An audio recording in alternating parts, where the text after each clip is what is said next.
Diremein, karya Bielsafi dan Pasarella, dibacakan oleh pembuatnya sendiri.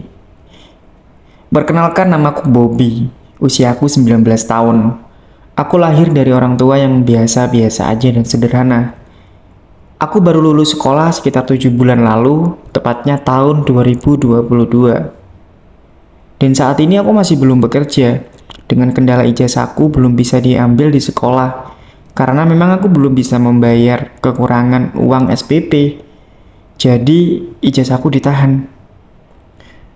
Aku hidup di sebuah desa, di mana di desa aku banyak banget anak-anak muda seumuranku sudah menikah dan mempunyai anak. Tapi aku paham kenapa mereka menikah di usia muda, karena biasanya mereka dituntut oleh keadaan dan oleh orang tuanya. Dan cara berpikir mereka juga masih susah untuk menolak tuntutan tetangga dan sosialnya.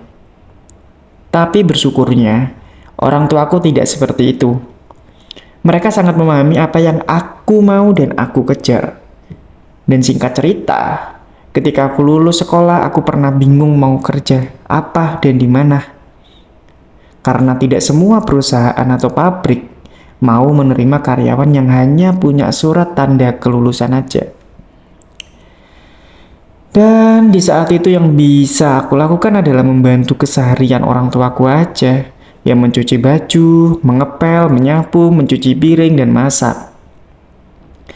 Aku dilahirkan tanpa privilege dari siapapun, tapi aku punya keyakinan bahwa suatu saat aku bakal jadi orang yang berguna dan minimal cukup untuk kebutuhanku dan juga orang tuaku.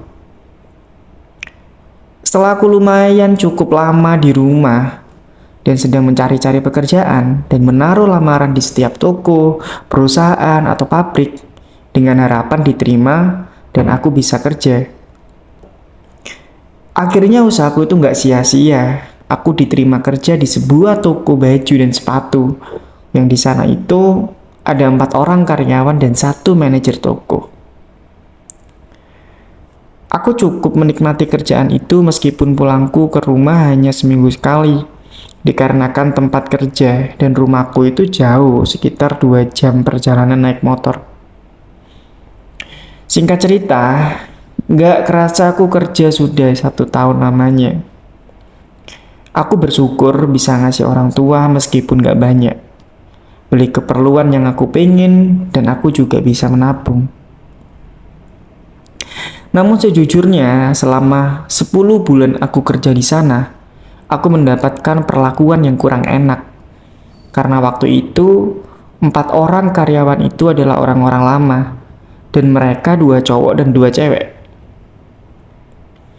Ada momen di mana aku dilaporkan ke atasan karena dituduh mengambil baju dan celana. Dan itu harganya memang mahal sih. Padahal aku aja kerja ya sebagai cleaning service biasa. Aku juga pernah dikatain gak punya apa-apa, gak usah sok-sokan pinter deh. Dan yang paling parah adalah aku pernah suka sama satu cewek nih. Ya karyawan di situ juga. Dan ketika aku menyampaikan perasaanku dengan nada-nada yang memang aku suka sama dia, cewek itu langsung bilang ke aku gitu. Dengan nada-nada yang kayak gak enak didengerin. Maaf ya Bob, aku gak suka sama orang yang kerjanya sedikit kurang bagus. Gak enak sih mau ngomongnya, tapi mantan-mantanku rata-rata mobilnya itu minimal Agya. Seketika di situ aku kayak ngerasa bahwa kok gini banget ya. Kenapa gitu ya? Kok jahat banget omongannya ya? Kalau misalkan gak suka ya gak suka aja, bilang gitu juga gak apa-apa. Tapi aku termasuk orang yang sabar dan bisa mengambil itu semua sebagai pelajaran hidup dan gak apa-apa. Mungkin memang kriteria perempuan itu suka yang bermobil Agya lagi kan. Dan sekitar setahun lebih aku kerja di situ. Sebenarnya aku sambil berjalan dan belajar untuk meningkatkan skill bisnis kecilan-kecilanku. Aku menyisakan uang sedikit demi sedikit dari gaji untuk membangun bisnis parfumku. Aku capek banget sih. Aku juga merasakan tidur jam 2 pagi, jam 3 pagi gitu. Tapi nggak apa-apa, aku menikmatinya. Karena aku menyadari ini semua tidak akan sia-sia nanti. Aku punya impian bahwa suatu saat aku pengen jadi pengusaha dan mungkin itu alasan utamaku untuk mempelajari skill bisnis dan pelan-pelan membangun bisnis. Gak kerasa udah beberapa bulan terlewati, aku masih kerja di toko itu dan dengan lingkungan yang sama. Namun kali ini, aku susah untuk fokus dalam bekerja karena aku selalu begadang untuk menerima pesanan parfum yang sudah mulai banyak pelanggan. Dan aku juga punya pelanggan tetap juga. Dan bahkan, aku sudah dikontrak oleh beberapa toko bahwa dalam setahun 3 kali disuruh untuk menyetok parfumnya dan untuk dijual di toko besar itu sebenarnya sih. Karena mungkin komentar dari mereka yang membeli barangku atau parfumku itu bilang bahwa racikan parfumku enak dan gak ada duanya gitu wanginya. Harganya juga gak terlalu mahal.